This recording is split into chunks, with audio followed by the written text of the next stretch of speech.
जय जय श्री राधे श्याम, निताई गौर हरि बोल।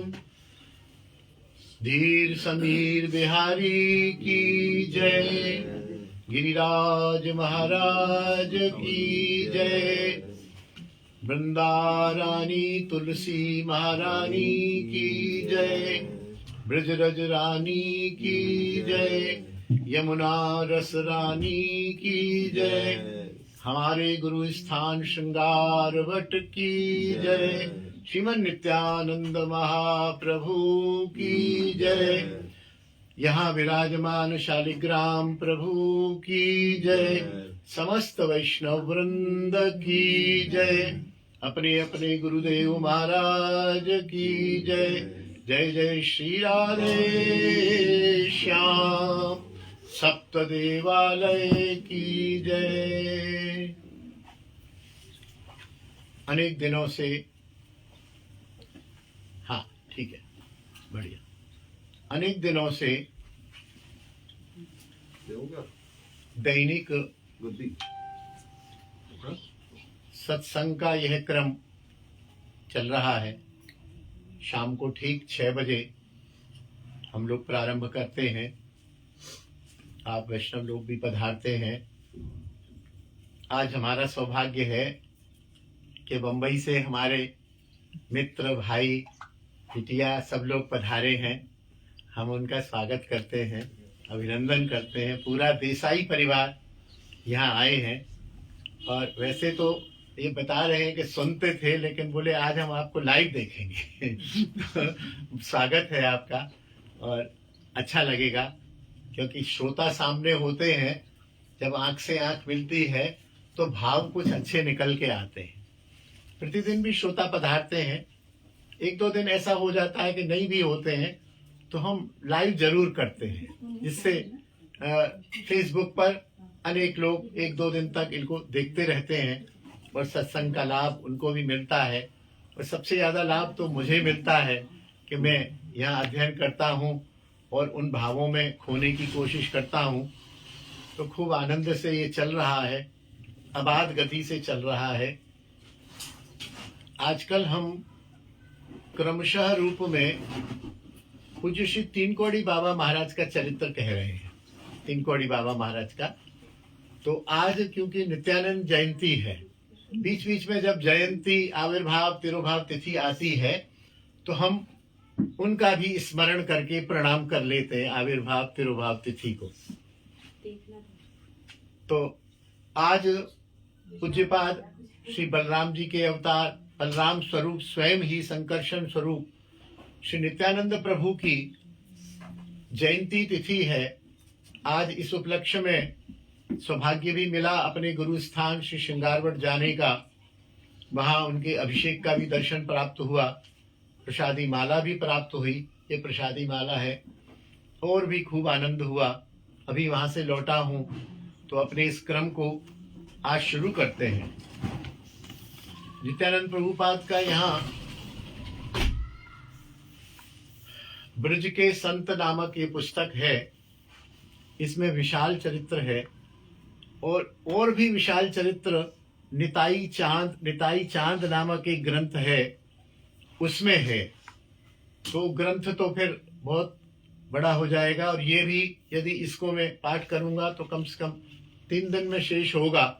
मैं कोशिश करूंगा कि इसको थोड़ा कट शॉर्ट करते हुए और अपने निश्चित समय में 1 घंटे में ही निताई चांद का सार चरित्र हम लोग श्रवण कर पाएंगे।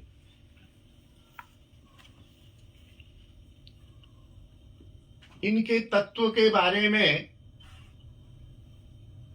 श्री चैतन्य चरितामृत ग्रंथ में कहा गया है। वास्तव में तत्वतः नित्यानंद प्रभु कौन है? जैसे श्री चैतन्य महाप्रभु साक्षात श्री कृष्ण है और राधा की भावकांति ली हुई है, ऐसे नित्यानंद प्रभु कौन है यह बता रहे हैं। ये माला हटा के वहां रख दीजिए, बाधा हो रही है ना आई कांटेक्ट में। वहां से उधर कहीं रख दीजिए, वहां तकिए के ऊपर रख दीजिए, यहाँ रख दीजिए। जय जय श्री राधे श्याम। सर्व अवतारी कृष्ण स्वयं भगवान।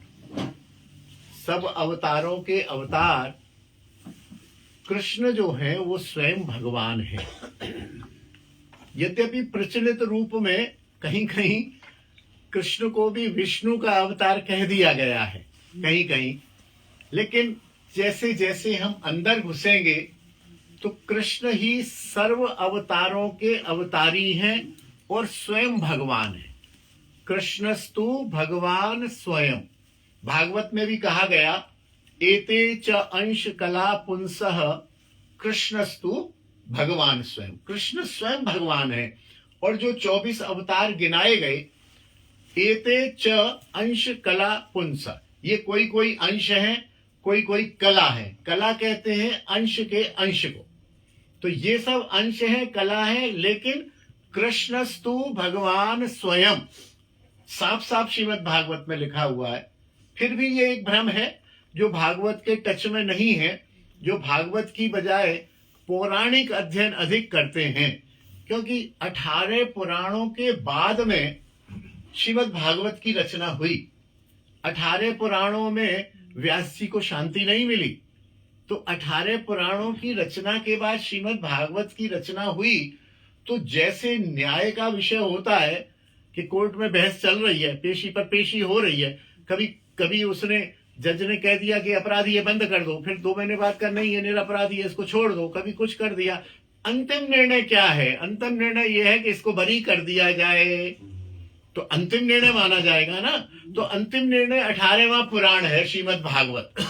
उसके पहले वाले पुराणों में यदि कुछ कहा गया तो उसको उतना मान्य नहीं माना जाएगा, क्योंकि वो जज भी कह देता है ये अपराधी है, वो 2 दिन जेल भी रह आता है, फिर वो कहता है नहीं नहीं इसको छोड़ दिया जाए तो अपराधी नहीं है, और अंत में निर्णय हुआ अपराधी नहीं है। तो अंतिम निर्णय है एते चांश कला पुंसः कृष्णस्तु भगवान स्वयं।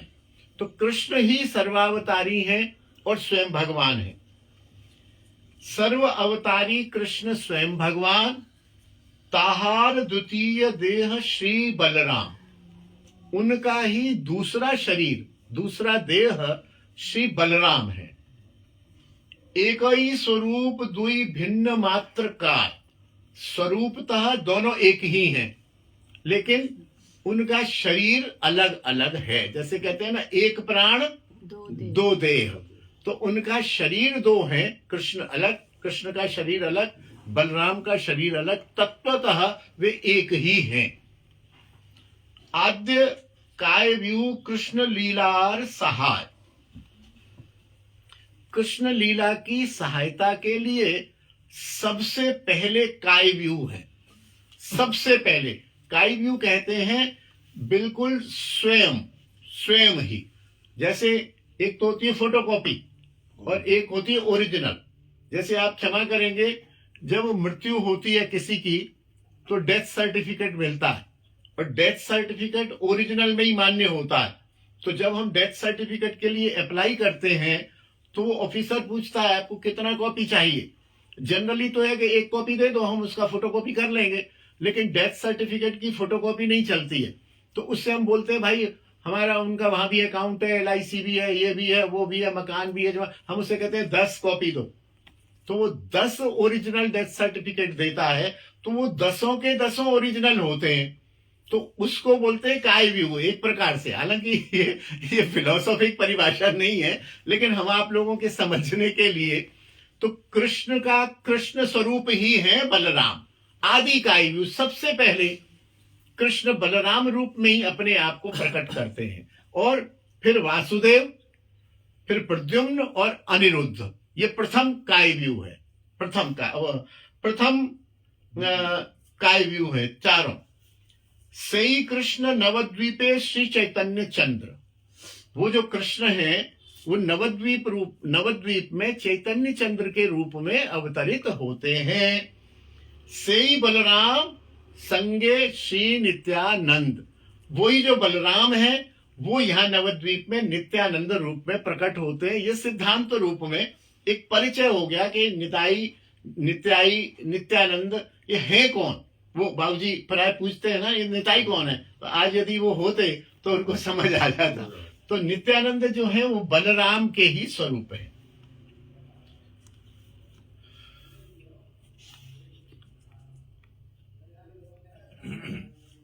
इसी की व्याख्या आगे की हुई है। श्री कृष्ण किसी विशेष लीला के उद्देश्य से जब अपने को भिन्न आकृति में, भिन्न रंग में और भिन्न वेश में जब प्रकट करते हैं, तब उस स्वरूप को विलास कहा जाता है। आप तो सब जानते ही हैं। उसको विलास कहा जाता है। कृष्ण श्याम वर्ण है, बलराम श्वेत वर्ण है, श्री कृष्ण पीतांबरधारी हैं, बलराम नीलांबरधारी हैं, नीला वस्त्र नीली धोती पहनते हैं। इसी प्रकार श्री चैतन्य महाप्रभु पीला वस्त्र पहनते हैं। आप कहीं भी देखें तो महाप्रभु चैतन्य जो इधर हैं वो पीली धोती पहनते हैं और नित्यानंद प्रभु नीली धोती पहनते हैं। तो ये इसी प्रकार है।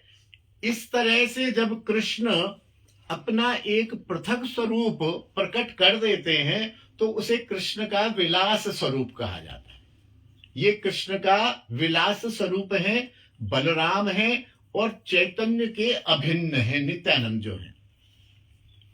श्री बलराम को आद्य कायव्यू भी कहा गया है। आद्य का अर्थ सबसे प्रथम कायव्यू। सबसे पहले कृष्ण अपने आप को बलराम में ही प्रकट करते हैं। इन्हें मूल संकर्षण भी कहा जाता है। ये मूल संकर्षण श्री बलराम रूप से श्री कृष्ण की सेवा संपादन करते हैं तथा और भी 5 रूपों से श्री कृष्ण की सेवा करते हैं। 5 रूपों से श्री बलराम तो एक हो ही गया, दूसरा हो गया संकर्षण, तीसरा हो गया कारण समुद्र शाही, जो कारण समुद्र में शेषनाग की शैया पर लेटे रहते हैं, जिसको हम महाविष्णु कहते हैं, जो जिनका अवतार है अद्वैताचार्य जी। अभी हमने 2 दिन पहले सुना था। उनको कारण समुद्र शाही भी कहते हैं, नारायण भी कहते हैं। लक्ष्मी उनके चरण दबाती रहती है। दूसरे हैं गर्भोदक क्षीर समुद्र शाही, गर्भोदक शाही और क्षीर समुद्र शाही। जो नारायण हैं ये समस्त ब्रह्मांडों के साक्षी हैं। जितने भी ब्रह्मांड हैं उनके साक्षी हैं नारायण, कारण समुद्र शाही। और जो गर्भोदक शाही हैं वो एक एक ब्रह्मांड के साक्षी हैं। एक ब्रह्मांड के देवता गर्भोदक शाही है, अपने पसीने से ही समुद्र बना के उसमें विराजते हैं। और क्षीर समुद्र शाही जो है ये एक एक जीव के साक्षी हैं। श्री कृष्ण क्षीर समुद्र शाही के रूप में हम जीवों के यहाँ साक्षी रूप में अंतर्यामी जिसे कह सकते हैं, अंतर्यामी है। जब हम कोई पाप करते हैं, जब कोई गलत काम करते हैं तो अंदर से यार ये करना नहीं चाहिए, तो ये अंतर्यामी रूप में श्री कृष्ण हमारे अंदर विराजमान है। हर जीव के अंदर श्री कृष्ण रूप में विराजमान है। और 5वां इनका स्वरूप है शेषनाग। शेषनाग एक रूप से तो अपने फन पर पूरी पृथ्वी को धारण किए हुए हैं और एक रूप से नारायण की शैया बने हुए हैं। तो 5 रूपों से कृष्ण, ये बलराम, ये कृष्ण के रूप हो गए बलराम, और बलराम के ये 5 रूप हो गए। तो 5 रूप कौन कौन से हैं? एक तो है शेषनाग, ठीक है, दूसरा है क्षीर समुद्र शाही, तीसरा है गर्भोदक शाही, चौथा है कारण समुद्र शाही और 5वां है संकर्षण। बलराम इन 5 रूपों से कृष्ण की सेवा संपादन करते हैं और वही बलराम ही हमारे श्री नित्यानंद प्रभु हैं। बोली निताई चांद की जय।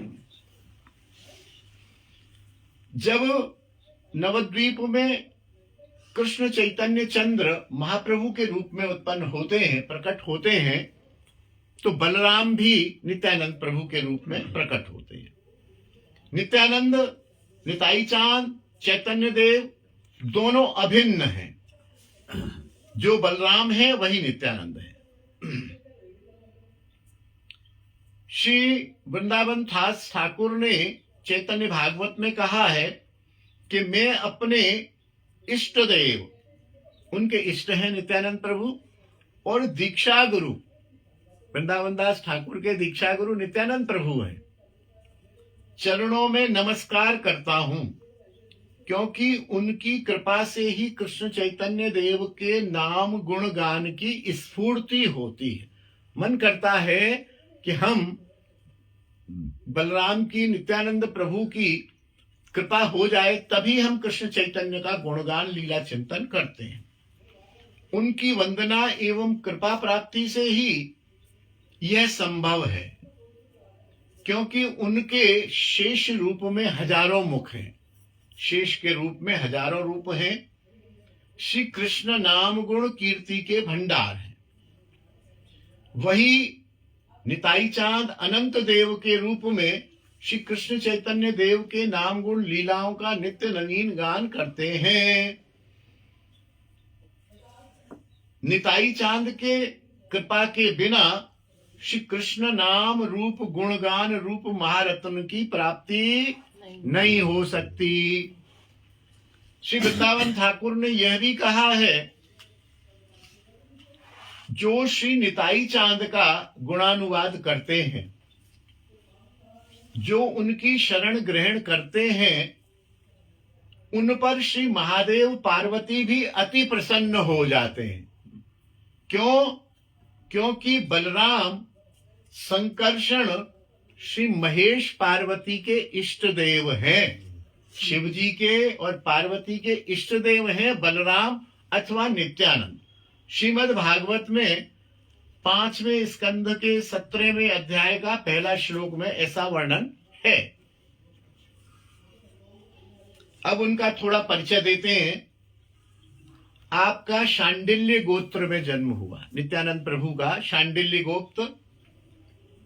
इनके पूर्वजों का नाम था श्री नारायण भट्ट चतुर्वेदी, और इनके वंशज थे श्री चंद्रकेतु चतुर्वेदी। उनके पौत्र थे श्री मुकुंद, श्री मुकुंद जिनको हड़ाई पंडित के नाम से सब लोग जानते थे, हड़ाई पंडित। उनकी परम साध्वी पत्नी थी पद्मावती, जो गौड़ देश के राजा मुकुट राय की पुत्री थी। उनके घर में आज के दिन माघ शुक्ला त्रयोदशी, माघ शुक्ला त्रयोदशी संवत 1530 में, अब आजकल है 2081, तो कितने हो गए? 551, ठीक है ना? 15 और 5 20, और 30 और 81 51। आज उनका 551वां जन्मदिन है, जन्म दिवस है। एक चक्रा गांव में आपका आविर्भाव हुआ। हम आप लोग सब एक चक्रा के दर्शन एक साथ करके आए हैं, एक बार सभी लोग थे। और आज ही के दिन 5-6 साल पहले आज के दिन हम लोग नवद्वीप में ही थे उस समय, और मेरे अनुमान से हमें पता भी नहीं था, ये बाई चांस था कि हम एक चक्रा पहुंचे। वहां भीड़ देखी, मैंने कहा आज क्या है, इतनी भीड़ क्यों है, ऐसा क्यों है? उधर खाना भी, हाँ, प्रसाद पाया था हमने वहां उनके। जब वहां पहुंचे, अरे बोले आपको पता नहीं है आज तो नित्यानंद जयंती है? अरे मैंने कहा आज नित्यानंद जयंती है, हमको तो पता नहीं है, क्योंकि हम भ्रमण में थे, जगन्नाथपुरी नीलाचल इधर उधर घूम रहे थे, हमें पता ही नहीं चला कि आज नित्यानंद त्रयोदशी है। तो वहां हमने प्रसाद भी पाया था। इनका नाम रखा चिदानंद, छोटा सा मुख, ज्योतिर्मय। सब इनको देखकर बहुत आनंदित होते थे। थोड़े जैसे ये बड़े हुए तो ये खिलौनों से नहीं खेलते थे, ये रामकृष्ण की लीलाएं खेलते थे। कोई राम बन जाता था, कोई कृष्ण बन जाता था, कभी हनुमान बन जाते थे। भगवत संबंधी लीलाओं में ही खेला करते थे। एक दिन ये लक्ष्मण बने हुए थे, चिदानंद जो है ही लक्ष्मण। भाई जो जो बलराम है वही लक्ष्मण है, तो ये लक्ष्मण बने हुए थे। और लक्ष्मण में एक और बालक कुंभकर्ण बना हुआ था, तो खेल रहे थे, अरे हम लड़ेंगे, तू मेरे को ऐसे करना, तू ऐसे। तो कुंभकर्ण ने इनको घूम ऐसे छुरी मारने जैसा अभिनय किया, और इन्होंने वो न छुरी थी न कुछ था, भाव में चल रहा था, तो ये वो छुरी खा के और बेहोश हो गए, मूर्छित हो गए। मूर्छित होने पर ऐसा होता भी, ठीक है, गिर गया बालक, अभी उठ जाएगा, खेल रहे हैं बच्चे, लेकिन घंटे 2 घंटे तक इनको होश नहीं आया। होश नहीं आया तो सब लोग, माता पिता आ गए, गांव वाले आ गए, सब आ गए। फिर एक कोई जो इस प्रकार की लीला आदि करते थे, तो कोई एक ऐसे वैष्णव या ऐसे व्यक्ति वहां आए, बोले क्या बात है, ये मूर्छित कैसे हुआ, ये बालक अचानक कैसे हुआ। उन्होंने बताया ऐसे ऐसे कुंभकर्ण ने, और इसको ही लक्ष्मण बना हुआ था। अरे तो आप लीला को पूरा करिए, हनुमान को भेजिए, संजीवनी बूटी मंगाइए। तो किसी एक बालक को संजीवनी बूटी के लिए वो जाओ, वो बालक ऐसे करता हुआ और ऐसे गया, और ऐसे एक पहाड़ सा लेके, ले लो संजीवनी बूटी आ गई, ऐसे लीला की उसने। और उस संजीवनी बूटी पहाड़ में से करके, और उसने हनुमान जी ने लक्ष्मण जी को सुंघाई, सुंघाते ही उठ बैठे। बोलो निताई चांद की जय, बोलो लक्ष्मण जी की जय। ऐसी अनेक लीलाएं आपको आप करते थे। जब ये 12 वर्ष के थे, एक दिन एक तेजस्वी सन्यासी इनके घर पधारा, और उनको इन्होंने हाड़ाई पंडित ने भिक्षा कराई। महाराज पधार, स्वामी जी आप हमारे घर, दास के घर भिक्षा करिए। सन्यासी तो ऐसे ही होते थे, आजकल जैसे तो नहीं होते थे कि सन्यासियों के घर हम लोग भिक्षा करते। आजकल तो उल्टा है ना। आजकल हम किसी सन्यासी के घर जाते हैं तो हम उसके घर भिक्षा करते। पहले सन्यासी हम लोगों के, वैष्णवों के घर भिक्षा करते थे। सन्यासी का कोई महल, कोई आश्रम, कोई गेस्ट हाउस, कोई भवन, कुछ नहीं होता था। यदि है तो सन्यासी कैसा, साहस ही नहीं करता था कोई सन्यासी। ये अभी 150, 150 वर्षों में सन्यासियों के आश्रम बन गए, त्यागी जी के आश्रम बन गए, ब्रह्मचारियों के बच्चे घूम रहे हैं। नाम है सदानंद ब्रह्मचारी। अच्छा ब्रह्मचारी जी प्रणाम। बोले ये कौन है, ये आपका बालक है बड़ा वाला। अरे भाई ब्रह्मचारी जी का बालक कहां से आ गया। और स्वामी जी सन्यासियों के बोले ये एक आश्रम हमारा ऋषिकेश में है, एक हरिद्वार में है, एक उधर बिहार में है, एक एमपी में है, और एक ओरछा में है, एक वहां है, एक वहां है। अरे भैया तुम सन्यासियों के आश्रम कहां से आ गए। तो सन्यासी तो परिव्राजक होते थे, चलते रहते थे। रात्रि हो गई, कहीं वृक्ष के नीचे, नहीं तो कोई आप हम जैसे वैष्णव के घर में रात्रि निवास करते, वहां थोड़ा प्रसाद पाते, सवेरे स्नान करते, फिर आगे चल देते थे। तो ऐसे ही परिव्राजक सन्यासी थे। इन्होंने जो है प्रसाद पवाया, भोजन कर लिया उन्होंने। तो इन्होंने, हाड़ाई पंडित ने कहा महाराज कुछ दक्षिणा आप ले लीजिए, क्योंकि यदि किसी को प्रसाद पवाया जाए और दक्षिणा ना दी जाए तो वो भोजन वो अधूरा ही माना जाता है। तो उन्होंने बोला कि यदि मैं तुमसे कुछ और मांगूंगा दक्षिणा में, यदि तुम देना चाहो तो दो। बोले ठीक है मैं दे दूंगा। बोले ऐसे नहीं, वचन भरो। बोले जो आप मांगोगे मैं दूंगा दूंगा दूंगा। 3 बार त्रिवाचा भरा गया। अब इन्होंने भर ली। अच्छा इनको ये था सन्यासी है, ये क्या मांगेगा, ज्यादा जैसा इसका कमंडल पुराना हो रहा है, नया कमंडल मांग लेगा, ज्यादा से ज्यादा एक बहिर्वास भगवे रंग का मांग लेगा, और मांगेगा क्या, ये कोई क्या मांगेगा। सन्यासी है, कुछ मांगने का सवाल ही नहीं है, संग्रह करना नहीं है इसमें, घर मकान आश्रम कुछ है नहीं। तो उन्होंने कहा हाँ दे देंगे, जो आप कहोगे दे देंगे। सन्यासी जो था उसने कहा ठीक है आपने वचन भरा है, आप अपने वचन पर कायम रहना, आप मुझे इस चिदानंद बालक को ही दे दो। अब हाड़ाई पंडित तो एक ही बालक था, वचन दे चुके थे। बोले प्रभु आपने ये क्या किया। व्याकुल हो गए और बहुत परेशान हुए। लेकिन चिदानंद कौन थे? लक्ष्मण थे। बलराम और लक्ष्मण एक ही तत्व है। और लक्ष्मण की अवतार में लक्ष्मण को भी एक मुनि मांग के ले गए थे। तो बालक को तो अभ्यास था, बोले मैं पिछले अवतार में भी मुझको कोई मांग के ले गया था, इस अवतार में भी कोई आ गया मांग के, चलो स्वामी जी चलो, मैं तैयार हूं। और वो बालक साथ में चले गए। और पिता माता को भी आश्वासन दिया, आप घबराइए मत, मेरा जन्म आपके पास इतना ही था, इतना ही मेरा कर्तव्य था, इतना ही आपका कर्तव्य था। अब मुझे कुछ और कार्य करना है, उसके लिए ये सन्यासी यहाँ आए हैं, मैं अब इनके साथ जाऊंगा और बहुत सारी लीला संपादन मुझे करनी है। सन्यासी तीर्थ में भ्रमण करते थे, चिदानंद उनके साथ रहते थे। उस सन्यासी की कृपा से चिदानंद के हृदय में भी अपने चित्त स्वरूप का ज्ञान हो गया। चित्त आनंद, चिदानंद, चित्त स्वरूप, मैं चैतन्य हूं, मैं ये शरीर नहीं हूं, मैं शुद्ध बुद्ध चेतन अमल आत्मा हूं, मैं श्री कृष्ण का अंश हूं, मैं शरीर नहीं हूं, शरीर संबंधी व्यक्ति, शरीर संबंधी वस्तु मेरा नहीं है, ये संसार मेरा नहीं है। सन्यासी की कृपा से उनके अंदर ये चित्त रूपी आनंद का उद्वेग हो गया। और परिणाम ये हुआ कि वो सन्यासी जी कहाँ रह गए और ये कहाँ रह गए, दोनों बिछुड़ गए। सन्यासी जी अपने कहाँ और ये कहाँ। इन्होंने अकेले ही भारतवर्ष के अनेक तीर्थों के दर्शन किए और पंढरपुर गए। पंढरपुर में हम आप लोग भी गए थे, वहां उनके दर्शन किए थे विठलनाथ जी के।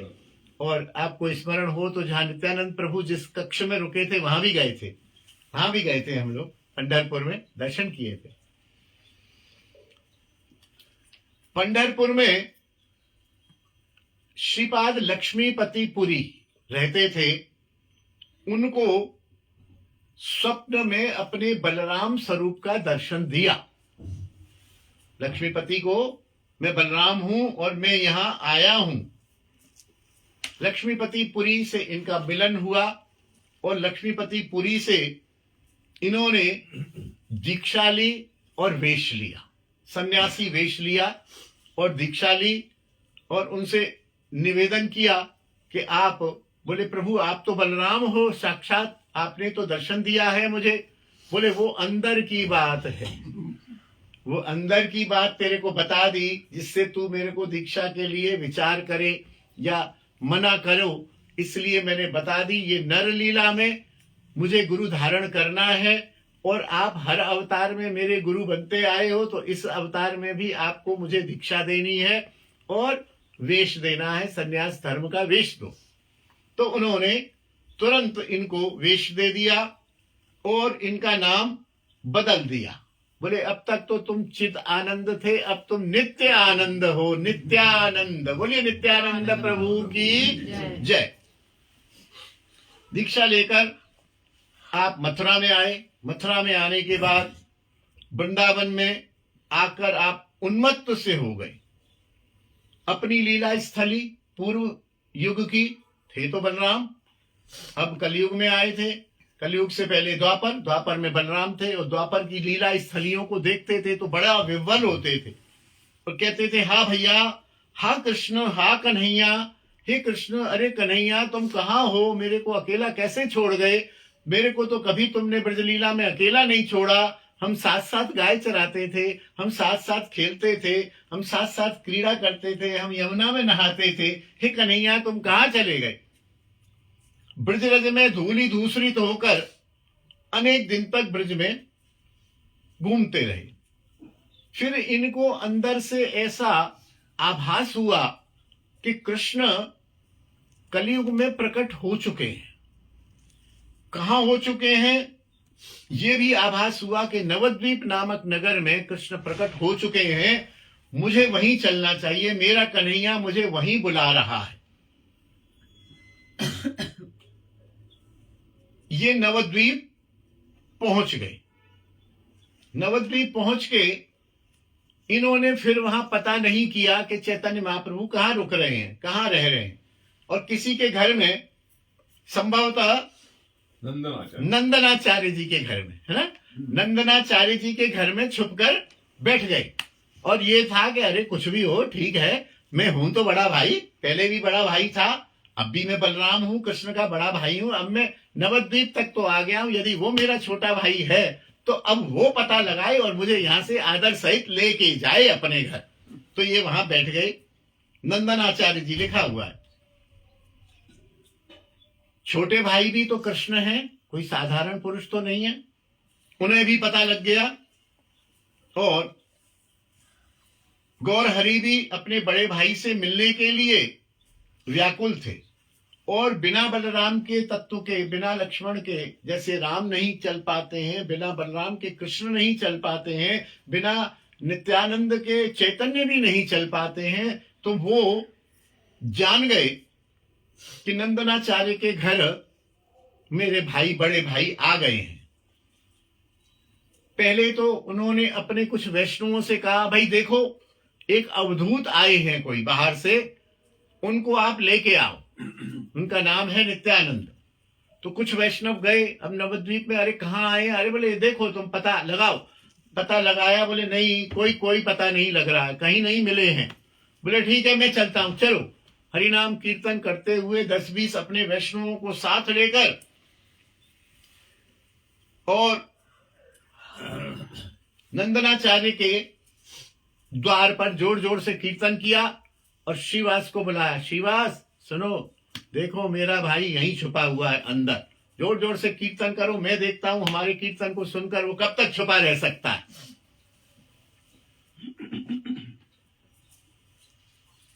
और श्रीवास से कहा कि तुम यहां श्लोक का गान करो। कौन सा श्लोक? वही श्लोक जो सुखदेव जी को वापिस लाने के लिए व्यास जी ने अपने शिष्यों को सिखाया था। बरहा पीड़म नटवर वपु कर्णयो कर्णिकारम बिभ्रदवास कनक वपुषाम वैजयंतीम च मालाम रंध्राण वेणु रथर सुधया पूरयन गोप वृंदई, है ना। हाँ, ये पूरा श्लोक मुझे याद नहीं है, यहाँ एक ही लाइन लिखी है। बहुत अच्छा है कि आप लोगों को याद है। तो यह श्लोक जैसे ही श्रीवास ने सुनाया जोर से, और इधर संकीर्तन महामंत्र का, गोविंद केशव माधव गोविंद बोल, हरि हरि बोल, नित्यानंद बैठ नहीं पाए और अंदर छुपे हुए निकल के बाहर द्वार पर आके और जो अश्रु सहित गौरांग से चिपट कर आलिंगन बद्ध हो गए। दोनों निताई निमाई मिल गए। बोलिए निताई निमाई की जय, कृष्ण बलराम की जय। दोनों ने प्रेमाश्रुओं से एक दूसरे को अभिषिक्त कर दिया। नित्यानंद प्रभु का सबको परिचय कराया। बोले भाई महाप्रभु ये कौन है? तो महाप्रभु ने संक्षेप में बताया, ये मेरे अभिन्न कलेवर हैं, ये बलराम है, ये संकर्षण है, ये आद्य कायव्यू है, अब ये आज से हमारे साथ ही रहेंगे। संन्यास वेश में थे। नित्यानंद प्रभु को अब महाप्रभु मिल गए थे, तो वो भी खूब लीलाएं करने लगे। यहां तक कि सन्यासी तो थे, लेकिन वो अवधूत कहा गया है। अवधूत एक ऐसी परिभाषा है, हमारे जो ये भाई साहब बैठे हैं, इनका भी घर का नाम अवधूत ही है। इनका वैसा नाम है राधा कृष्ण देसाई, लेकिन इनको घर में सब अवधूत बुलाते हैं।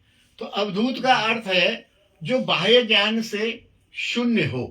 नित्यानंद प्रभु की स्थिति होती थी, नृत्य करते थे, कब उनका नीचे का वस्त्र बस खाली कॉपी नहीं रह गई, नीचे का वस्त्र खुल गया, कब उनका ऊपर का वस्त्र चला गया, कब वो कहां जमीन पर लेट गए अशुद्ध अवस्था पर, कब क्या हो गया। अवधूत को शुद्धि अशुद्धि और विधि निषेध हानि लाभ का कुछ ज्ञान नहीं रहता। जो अपने आप में मस्त हो एक तरह से, वो अवधूत अवस्था उनकी थी। वे विचरण करते थे। एक दिन क्या हुआ,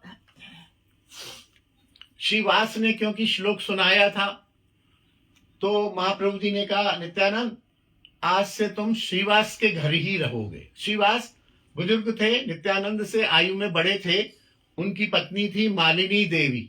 मालिनी देवी बोले ये तुम्हारी माँ है और ये तुम्हारे पिता समान है, तुम अब इन्हीं के घर में रहोगे और इन्हीं के घर से हम तुम आते जाते रहेंगे, मिलते रहेंगे, संकीर्तन का प्रचार करेंगे। तो नित्यानंद प्रभु मालिनी देवी को माता के समान मानते थे और ऐसा भी वर्णन आया है जब उनमें बाल्य भाव की स्फूर्ति होती थी तो माँ माँ माँ माँ और मालिनी देवी का स्तन पीने लग जाते, ऐसा भी वर्णन आया। जबकि इस समय वो लगभग 30, 32, 35 या 32, 28 वर्ष के रहे होंगे और मालिनी देवी भी वृद्धा। जब ये कहते थे मेरे को दूध पीना है तो मालिनी देवी के स्तनों में से भी दुग्ध आ जाता था। ये ठाकुर की ऐसी लीला, ऐसा वात्सल्य प्रेम जो असंभव है मेरे अनुमान से, लेकिन संभव होता। तो एक दिन मालिनी देवी ठाकुर सेवा करती थी, उनकी एक घी की कटोरी थी जिससे वो दीपक जलाती थी। वो घी की कटोरी रखी हुई थी, उस समय ऐसे फ्लैट तो थे नहीं, बाहर आंगन वगैरह में रखी थी कहीं, तो एक कोआ उसको घी की कटोरी को लेकर उड़ गया, वृक्षों की शाखा से यहां से वहां, वहां से वहां, वहां से वहां ले गया और मालिनी देवी बड़ी चिंतित हो गई और वह अगोचर हो गया।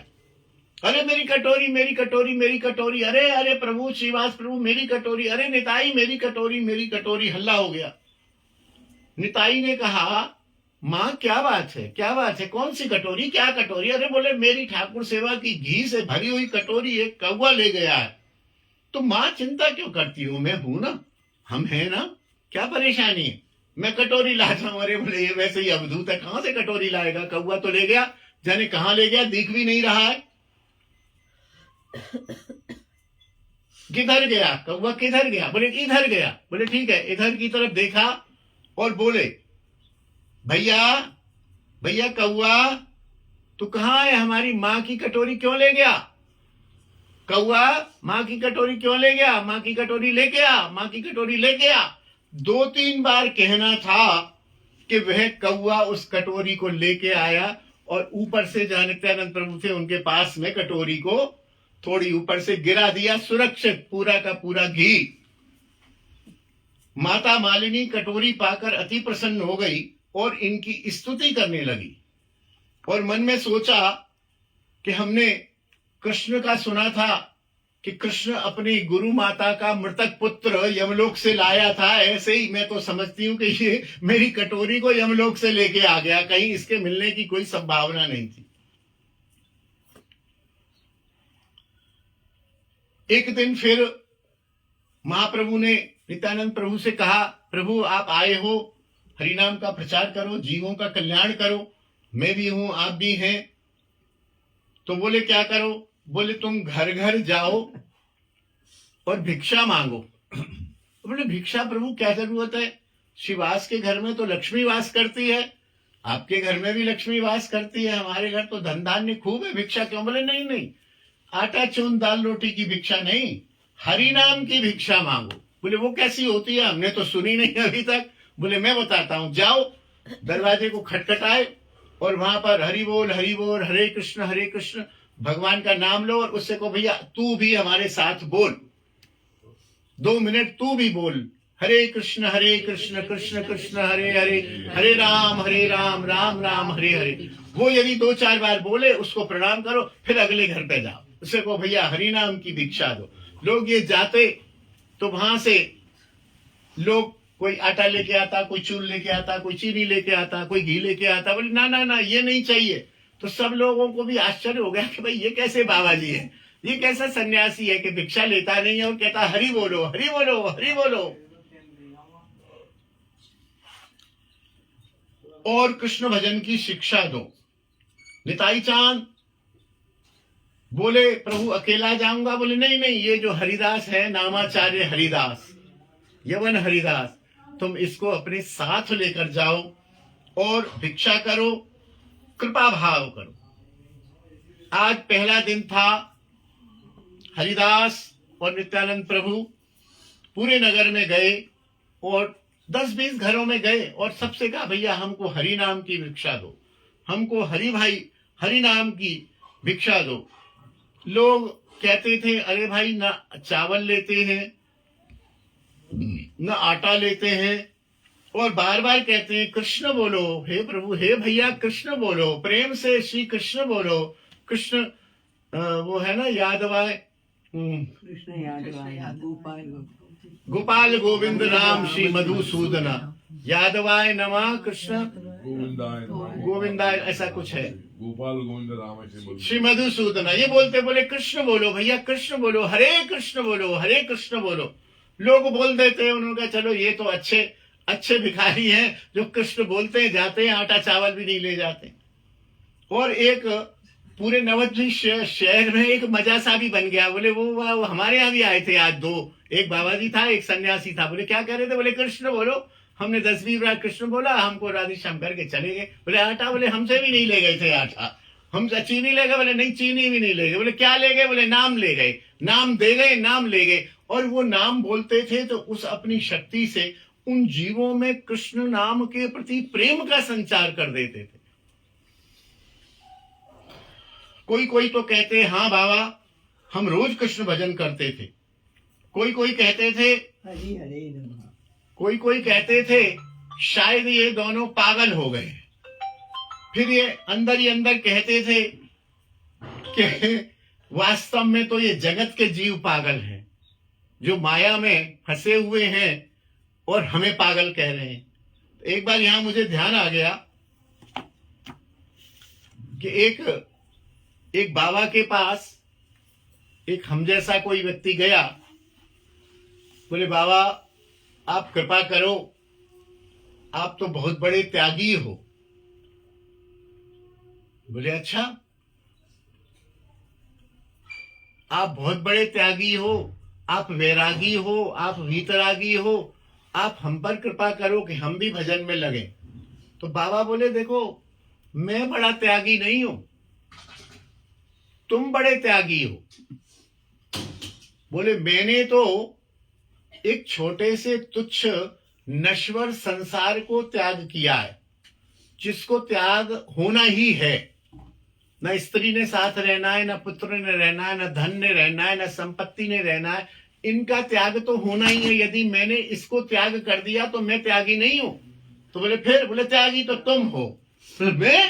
बोले हाँ, तुमने जो है इस छोटी सी संसार की मोह माया के कारण परम पिता परमेश्वर जिसके चरणों में हमने जाना है, तुमने इतनी अमूल्य वस्तु को छोड़ दिया है। तुम तो महात्यागी हो, तुम महात्यागी हो। तुम जो बड़ी चीज को छोड़ेगा वही तो बड़ा त्यागी।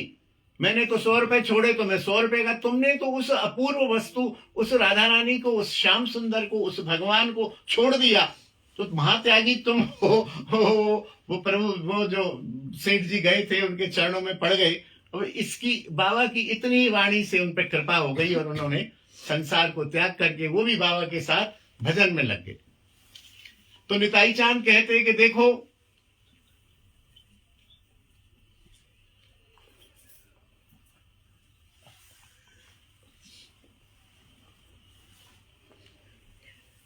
श्रीवास के आंगन में महाप्रभु का रोज नृत्य होता था, तो उसमें ये लोग भी रहते थे। लेकिन खासियत ये थी कि उसमें अनधिकारी लोगों को नहीं आने दिया जाता था। भजन एकांत का और सजातीय वैष्णव के साथ। यदि कोई विजातीय बैठा है तो भजन में मन नहीं लगेगा। इसलिए जो उच्च कोटि के लोग होते हैं उनके यहाँ सब किसी का प्रवेश नहीं होता है, केवल जो भजन में पूर्ण निष्ठा रखते हैं उन्हीं का ही प्रवेश होता है। तो श्रीवास के आंगन में वो अपने गिने चुने 4-6 भक्त आ गए, दरवाजा बंद।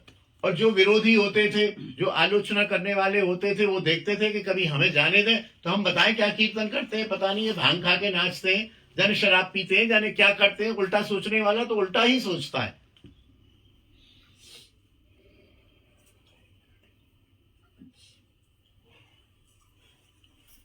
साधु, और वो ये भी कहते थे साधु लोग घर में बैठकर भजन करते हैं, तुम्हारी तरह घर घर जाकर दूसरों को भजन का उपदेश देते हैं। तुम तो अपनी महिमा प्रकाश करके दौड़ रहे हो, फिर यहां आए तो हम राजा से शिकायत कर देंगे और थाने में बंद कर देंगे।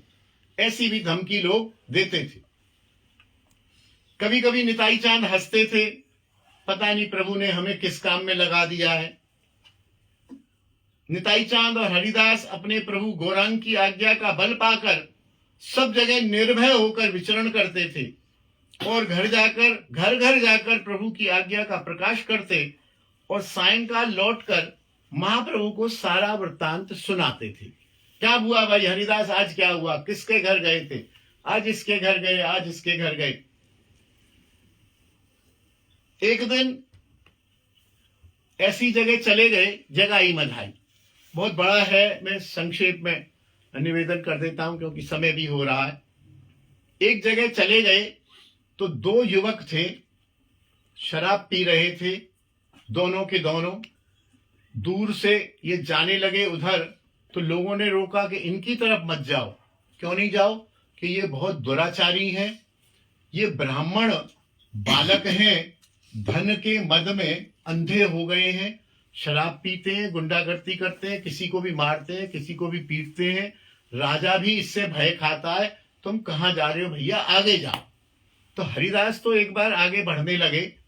निताई चांद ने कहा कि आज मिलाए हमें अपनी टक्कर का आदमी इसको नहीं सुधारा तो फिर किसको सुधारा? ये छोटे मोटे तो वैसे ही सुधर जाएंगे, आज इनको सुधारना ही है। तो उनसे जाके गए और उनसे कहा, भैया कौन हो तुम बाबा जी, कौन हो? नशे में चूत। अब बोले कृष्ण बोलो, कृष्ण बोलो, कृष्ण बोलो। है भागता है कि नहीं भागता है? तो उसने जगाई ने जो शराब पी रहे थे सुराही से, वो सुराही दे मारी और नित्यानंद प्रभु के यहाँ सुराही लग गई और रक्त भी आ गया। जैसे ही रक्त आया सब परेशान हो गए और भाग के किसी ने जाके महाप्रभु से कहा, महाप्रभु आज तो नित्यानंद प्रभु को खूनो खून कर दिया। और उन्होंने कृष्ण बोला, दो शराबियों के पास पहुंच गए हैं।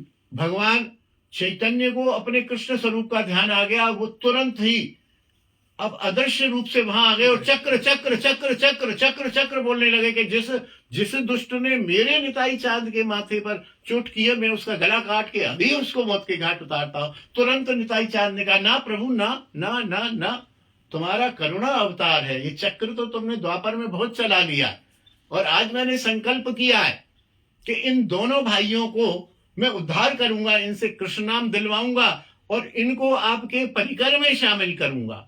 आपको कृपा करनी है, चक्र छुपाओ महाराज अब चक्र का काम नहीं है, यहाँ आपकी कृपा की जरूरत है, आप कृपा करो।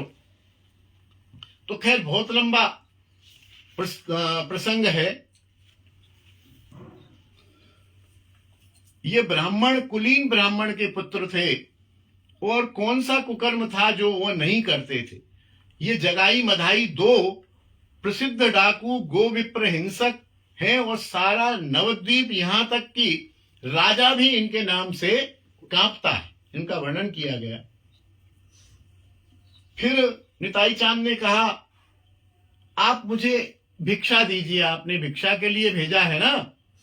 बोले भेजा है हरिनाम की भिक्षा के लिए। बोले मैं आज आपसे भिक्षा मांगता हूं। बोले मांगो। बोले इन दोनों भाइयों के प्राणों की भिक्षा दीजिए मुझे, इन दोनों भाइयों के चक्र हटाइए, इन दोनों भाइयों के प्राणों की भिक्षा दीजिए। अब चैतन्य महाप्रभु क्या करें, निताई चांद कह रहे हैं तो उन्होंने कृपा दृष्टि की और स्पर्श किया उनको। और माधाई, एक जगाई ने तो मारी थी और माधाई दूर खड़ा हुआ था, बल्कि वो जगाई से कह रहा था, अरे तुमने ये क्या किया, ऐसा क्यों कर दिया, तुमको गलत हो गया, ये करो। तो मधाई को स्पर्श किया उन्होंने महाप्रभु ने, और मधाई ने जगाई को किया। दोनों में रोमांच हो गया और सारा उनका कलिकलमश जो भी था सारा दूर हो गया। चरणों में गिर पड़े, खूब जोर से क्षमा मांगी और उन्होंने कहा, ठीक है आज से तुम आओ और हरि बोलो, हरि नाम करो और इससे तुम्हारा उद्धार होगा। फिर उनके अंदर ब्राह्मण शरीर था,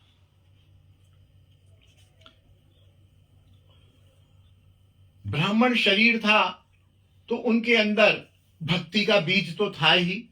तो वह भक्ति का बीज धीरे धीरे प्रस्फुटित हो गया, ग्लानि हो गई, चरणों में पड़ गए।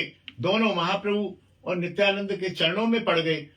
नित्यानंद प्रभु को महाप्रभु ने स्वयं वस्त्र की एक पट्टी बांधी, उनका रक्त रोका और उनमें नाम की शक्ति भरी और नाम की शक्ति भर के उन पर कृपा की और उनसे कहा कि तुम अब नवद्वीप में गंगा के किनारे जो घाट है, बोले प्रभु हमारे पापों का प्रायश्चित कैसे होगा? तो बोले तुम गंगा घाट पर चलो। और महाप्रभु ने उनसे कहा, यहाँ अपना जल भरो और मुझे दो। और देखते ही देखते वो जल जैसे जैसे महाप्रभु ने लिया तो महाप्रभु का गोरा रंग काला पड़ता गया। 3 बार में या 7 बार में संभवतः जल लेके, मैं अपने पाप तुमको समर्पित करता हूं, बोले मैं स्वीकार करता हूं, मैं पाप समर्पित करता हूं, मैं स्वीकार करता हूं। ऐसा करते हुए महाप्रभु का वर्ण श्याम वर्ण हो गया और उनसे कहा तुम्हारे पाप धुल गए। लेकिन उनके अंदर ग्लानि इतनी अधिक थी कि प्रभु ये तो सब चमत्कार है, जो भी आपकी कृपा है, हमारे पाप कैसे धुलेंगे। बोले तुम्हें विश्वास नहीं है तो तुम यहाँ इस घाट पर, कोई भी व्यक्ति जो इस घाट पर आए, आज भी नवद्वीप में जगाई मधाई घाट है, हमने दर्शन किए, जो भी आए उसके चरण धो के हो सके तो चरणामृत पान करो, नहीं तो उनके चरण धो, उनसे कहो प्रभु हमने जो अब तक पाप किए हैं उन पर पापों को क्षमा करो। हर व्यक्ति से अविशेष रूप से, यह नहीं कि कोई तलक वाला हो उससे माफी मांगो, जो भी आए गंगा से जो भी पार उतरे, नाव उतरते ये तैयार रहते, सबके पैर छूते, हे प्रभु हमारे पापों को क्षमा करो, हे प्रभु हमारे पापों को क्षमा करो। और खाली समय में माला झोली दे दी। महाप्रभु ने बोले हरे कृष्ण कृष्ण कृष्ण हरे हरे, हरे राम राम राम हरे हरे का जप करो, तुम्हारा सारा कल्याण हो जाएगा। जगाई मधाई का उद्धार हो गया। और एक समय आया कि जगाई मधाई महाप्रभु के, इनका नाम जगदानंद और माधव था, संभवतः जगदानंद और माधव इनका नाम है।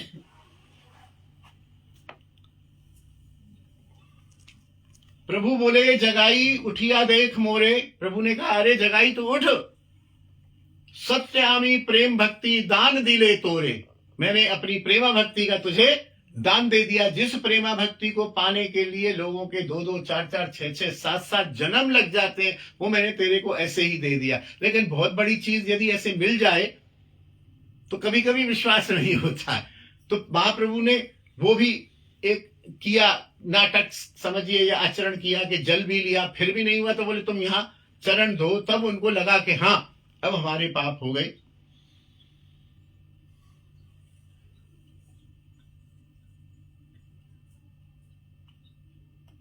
हम जो मशहूर हैं पापी, हम जो मशहूर हैं पापी, तो तुम भी हो पतित पावन।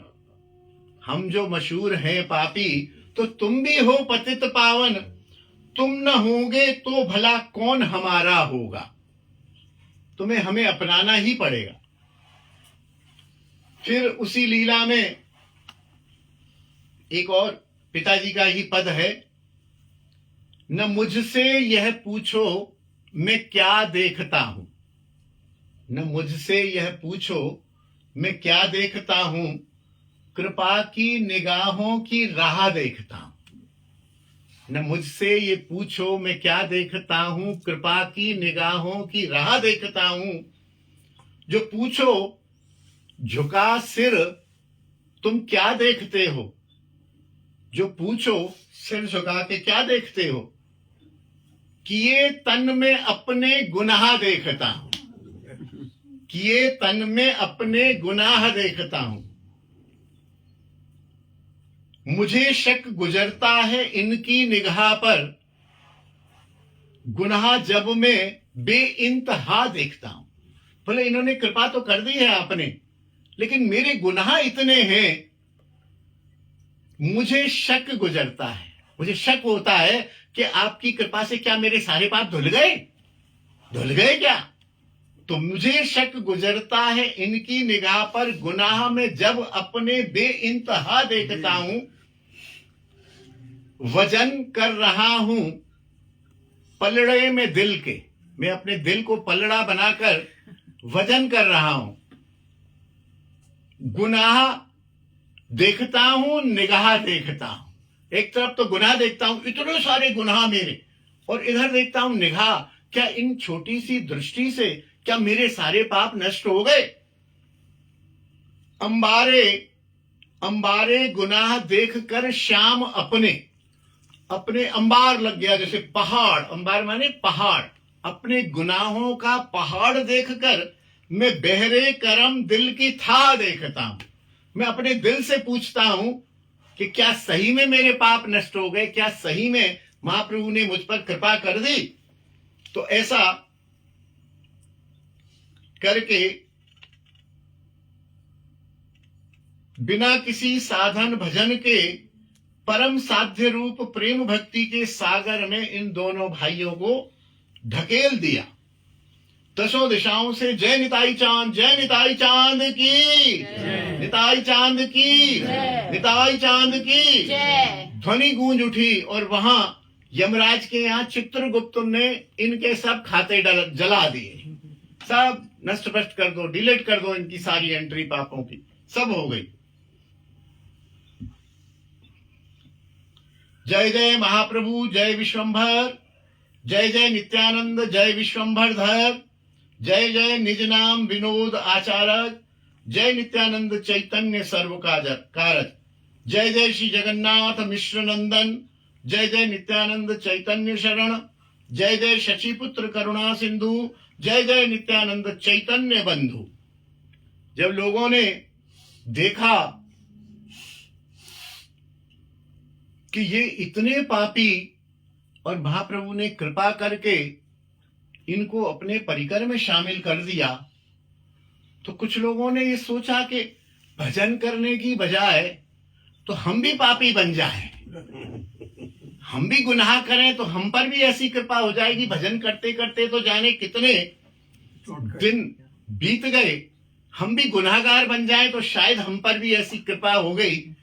तेरी रहमत ने दिया जब गुनाहगारों का साथ, पिताजी ने लिखा है, तेरी रहमत ने दिया जब गुनाहगारों का साथ, बेगुनाह चीख उठे हम भी गुनाहगार हैं, बेगुनाह चीख उठे हम भी गुनाहगार हैं। भाई हम प्रभु हम भी ऐसे ही पापी है, आप कृपा दृष्टि डालो।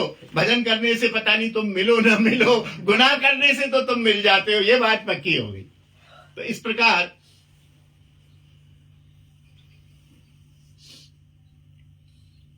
महाप्रभु एक दिन अपना दंड निताई चांद को देकर चले गए और निताई चांद ने देखा कि अरे जिन महाप्रभु को मैं हृदय में धारण करता हूं और वो महाप्रभु ये दंडा उठाते हैं, ये दंडा मेरे हृदय में चुपता है, तोड़ ताड़ के गंगा में फेंक दिया। अरे प्रभु छोड़ो आप दंड फंड, कुछ जरूरत नहीं। एक दिन नवद्वीप में एक और ब्राह्मण पुत्र चोरी डाका हिंसा पर आ गए थे। निताई चांद नवद्वीप में मुक्त हार स्वर्ण कुंडल आदि पहनकर विचरण करते थे। ये संभवतः बचपन की लीला है, शायद बात की लीला है। सब वैष्णव जब अपने अपने घरों को चले गए तो वह दस्यु हिरण्य के घर पर अनेक चोर डाकुओं को लेकर आ पहुंचा। वह प्रभु के सारे आभूषण लेना चाहता था। डाकू दल जब आगे बढ़ा तो उन्होंने देखा कि हिरण्य के घर के चारों तरफ सिक्योरिटी गार्ड खड़े हुए हैं, संगीन, संग माने अस्त्र लेकर, और सिक्योरिटी गार्ड खड़े हुए। और वो क्या कह रहे हैं? कृष्ण बोलो, कृष्ण कहो, कृष्ण करो, हरि बोलो, हरि बोलो, हरि बोलो, हरि बोलो, ऐसा कहकर पहरा दे रहे। डाकुओं का दल निराश होके चला गया, बोले अभी तो पहरा कड़ा है। दूसरे दिन भी डाकू दल गया, रात में बोले थोड़ा रात हो जाए तब उसके घर चलेंगे। तो ऐसा संयोग बना कि रात भर पेड़ के नीचे ही सोता रहा। जब आंख खुली तो 6 बज चुके थे। अरे बोले दिन हो गया, भागो भागो भागो। दूसरे दिन भी असफल हो गए। 4-6 दिन बाद उन्होंने कहा अभी मुहूर्त अच्छा नहीं है। 4-6 दिन बाद गए तो ठाकुर निताई चांद ने ऐसी लीला रची कि सबके सब अंधे हो गए, सबको दिखाई देना बंद हो गया। और कोई नाली में गिरा, कोई गड्ढे में गिरा, किसी की टांग टूटी, किसी का सिर फूड़ा। उनके हाथ में जो उनके अस्त्र शस्त्र थे वो पता नहीं कहां चले गए। अंधे होने के बाद फिर जब वो लौट के नहीं गए चोरी करने के बाद अपने सरदार के पास, तो सरदार की आंख खुली। बोले भाई चक्कर क्या है? पहले दिन वो सिक्योरिटी गार्ड थे, दूसरे दिन ये सोते ही रह गए। ये तो बड़े सफल मेरे आज्ञाकारी डाकू हैं और ये अंजाम दे के ही लौटते हैं। आज ये अंधे हो गए और इनके शस्त्र अस्त्रों का भी पता नहीं चला। तो उन्होंने उनके मन में प्रेरणा हुई, निताई चांद ने प्रेरणा करी और वो निताई चांद के पास आ गया। हे प्रभु, मैं इनका सरदार हूं और मैंने ही इनको भेजा है, आप इन पर कृपा करो, इनकी नेत्र दृष्टि दोबारा दे दो। आज से हम ये काम बंद कर देंगे और हम आपके साथ हरि भजन करेंगे, हरि भजन का प्रचार करेंगे। और वे कृष्ण नाम प्रेम में दीवाने हो गए, मतवाले हो गए। उनको फिर कभी डकैती करने की जरूरत ही न पड़ी। आमी देह तुम्ही प्राण, देह प्राण भिन्न नहीं एई तो प्रमाण। अचिंत शक्ति कर तुम्ही कुताहार घटन, जे कराई सही करी नाहिक नियम। नित्यानंद प्रभु ने कहा, मैं तो देह हूं, आप मेरे प्राण हैं। मैं क्या आपकी सहायता करूंगा? आप अचिंत शक्ति से सब करने में समर्थ हैं। आप जो भी कराते हो वही मैं करता हूं, मेरी इसमें कोई शक्ति नहीं। महाप्रभु ने फिर निताई चांद से कहा, निताई चांद, तुमको इस भजन पद्धति को लागू रखना है। बन लिए तुम सन्यासी बहुत दिन, अब तुम दोबारा विवाह करो, गृहस्थाश्रम में प्रवेश करो, संतान होंगी, वो संतान भक्ति का प्रचार करेंगी और भगवत भक्ति को धारण भी करेंगी, तो आप गृहस्थाश्रम में प्रवेश करो। वसुधा और जानवा नाम से दो कन्याएं सूर्यदास जी के घर तैयार हैं विवाह के लिए। नित्यानंद प्रभु का विवाह हो गया, बहुत बड़ी विवाह लीला है। विधिवत आपने प्राणी ग्रहण किया और जीव जगत को परम कृतार्थ किया। आपके पहले हम सुन चुके हैं 7 पुत्र हुए, जो अभिराम गोपाल उनको प्रणाम करते थे और वो नष्ट हो जाते थे। 8वें पुत्र हुए श्री वीरचंद्र प्रभु और एक कन्या हुई गंगा माता। तो वीरचंद्र प्रभु की ही संतान है हमारे गुरु स्थान श्रृंगारवट में। वीरचंद्र प्रभु हुए, उनके पुत्र हुए, उनके पुत्र हुए, पुत्र हुए, पुत्र हुए। आज संभवतः 14वीं पीढ़ी है जो नित्यानंद प्रभु की संतान है। और इस दास का भी सौभाग्य है कि नित्यानंद प्रभु की संतान से ही मेरा दीक्षा कार्य हुआ है, दीक्षा की कृपा मिली है। तो ऐसे श्रृंगारवट को हम प्रणाम करते हैं, ऐसे नित्यानंद प्रभु को कोटि कोटि प्रणाम करते हैं।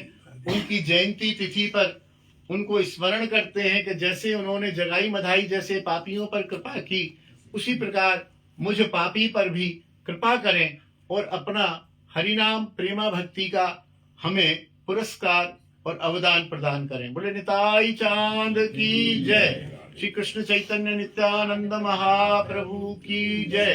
धीर समीर भगवान की जय। गिरिराज महाराज की जय।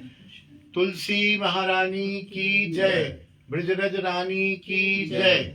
यमुना रस रानी की जय। श्रृंगारवट की, श्रृंगारवट की, श्रृंगारवट की, नित्यानंद प्रभु की, नित्यानंद प्रभु की, उनकी जयंती तिथि की, उनकी जयंती तिथि की जय। जय श्री राधे श्याम निताई गौर हरि ओम।